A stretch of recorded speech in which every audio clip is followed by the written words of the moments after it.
విద్యార్థుల ఆత్మహత్యల విషయంలో ప్రభుత్వ తీర్పుకు వ్యతిరేకంగా కడపలో వైసీపీ బంద్ నిర్వహిస్తోంది. నిన్న రిమ్స్ లో విద్యార్థుల కుటుంబ సభ్యులను పరామర్శించిన జగన్ ప్రభుత్వ తీరును తప్పుబట్టారు. వరుసగా విద్యార్థులు ఆత్మహత్యలు చేసుకుంటూ ఉన్నా ప్రభుత్వం పట్టించుకోవడం లేదంటూ మండిపడ్డారు. 10వ తరగతి పూర్తయి ఇంటర్లోకి వచ్చిన అమ్మాయిలకు ప్రేమ వ్యవహారం అంటగట్టి కాలేజీ యాజమాన్యం తప్పించుకోవాలని చూస్తుందని ఆరోపించారు. ప్రభుత్వ తీర్పుకు వ్యతిరేకంగా ఇవాళ బంద్కు పిలుపునిచ్చారు. దీంతో కడపలో విద్యా వాణిజ్య సముదాయాలన్నీ బంద్ను పాటిస్తూ ఉన్నాయి.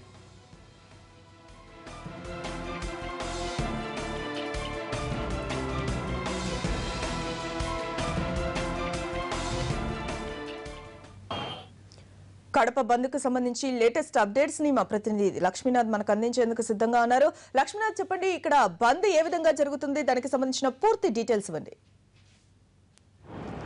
మమత, 2 రోజుల క్రితం నారాయణ బాలికల కళాశాలలో ఆత్మహత్యలకు పాల్పడ్డ 2 విద్యార్థుల సంఘటన చిలిక్ గాలివానగా మారి రాజకీయ రంగు పులుముకున్న నేపథ్యంలో ఇవాళ వైఎస్ఆర్ కాంగ్రెస్ పార్టీ కడప బంద్ పిలుపునిచ్చింది. దీనికి మద్దతుగా సిపిఐ సిపిఎంతో పాటు ఇతర ప్రజా సంఘాలు కూడా తమ మద్దతును ప్రకటించాయి. 2 రోజులుగా జరుగుతున్న ఈ సంఘటనపై పూర్తి స్థాయి విచారణ జరపాలని ప్రజా సంఘాలతో పాటు విద్యార్థి సంఘాలు కూడా పూర్తి స్థాయిలో డిమాండ్ చేస్తున్నాయి. పోలీసులు, ముఖ్యంగా పోలీసు యంత్రాంగం నియంత్రితంగా వ్యవహరిస్తుందని ఉదయం బంద్ పిలుపునిచ్చినప్పటి నుంచి నిన్న రాత్రి నుంచే ముఖ్యమైన వైఎస్ఆర్ కాంగ్రెస్ నేతలతో పాటు సిపిఐ సిపిఎం నేతలను ఎక్కడికక్కడ ముందస్తుగా అరెస్ట్ చేయడంతో పాటు నిరసన తెలిపేందుకు వచ్చిన నాయకులను కూడా ఈడ్చుకెళ్ళి వాహనాల్లో తీసుకెళ్లి అరెస్టులు చేయడం జరిగింది. మొత్తానికి బంద్ పిలుపు నేపథ్యంలో నగర వ్యాప్తంగా ఉన్నటువంటి విద్యా సంస్థలతో పాటు కళాశాలలు,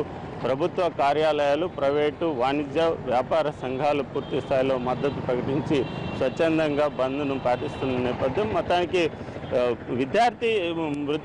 విద్యార్థుల మృతి పట్ల పలు అనుమానాలు వ్యక్తమవుతున్నా తల్లిదండ్రులు పలు ఆరోపణలు చేస్తున్న నేపథ్యంలో ఈ విషయం మరింత వివాదాస్పదమైన నేపథ్యంలో విద్యార్థి సంఘాలు ఇప్పటికి కూడా తమ ఆందోళన వ్యక్తం చేస్తున్నాయి. పూర్తి స్థాయిలో సంఘటనపై విచారణ జరగాలి. విద్యార్థులు మృతి చెందిన 2 గంటల తర్వాత తల్లిదండ్రులకు సమాచారం ఇవ్వడంతో పాటు బాహ్య ప్రపంచానికి తెలియజేసిన నేపథ్యంలో ఆ 2 గంటల సమయంలో కళాశాల యాజమాన్యం ఏం చేసింది, ఆత్మహత్యలను కప్పిపెట్టడానికి చేసిన ప్రయత్నాలపైన తీవ్రమైన ఆరోపణలు వస్తున్న నేపథ్యంలో వైఎస్ఆర్ కాంగ్రెస్ పార్టీ ఇచ్చిన బంద్ పిలుపు మేరకు కడప నగర బంద్ కొనసాగుతుంది. ప్రస్తుతం పోలీసులు భారీ సంఖ్యలో మోహరించిన నేపథ్యంలో బంద్ పరిపూర్ణంగా సాగుతోందని చెప్పొచ్చు. స్వచ్ఛందంగా విద్యాసంస్థలు అన్ని సెలవు ప్రకటించిన నేపథ్యంలో బంద్ ప్రశాంతంగా కొనసాగుతుంది. అయితే తమను అక్రమంగా అరెస్ట్ చేశారని బంద్ను పాటించేందుకు శాంతియుతంగా చేస్తున్న నిరసన కార్యక్రమాలు కూడా చేపట్టకుండా అడ్డుకుంటున్నారని వైఎస్ఆర్ కాంగ్రెస్తో పాటు విద్యార్థి సంఘాలు, మొత్తం ప్రజా సంఘాలు కూడా పూర్తి స్థాయిలో ఆరోపిస్తున్న నేపథ్యం. మమత, థ్యాంక్ యూ లక్ష్మీనాథ్, సమాచారం అందించినందుకు. న్యూస్ ఆన్లైన్లో ఇప్పుడు ఒక షార్ట్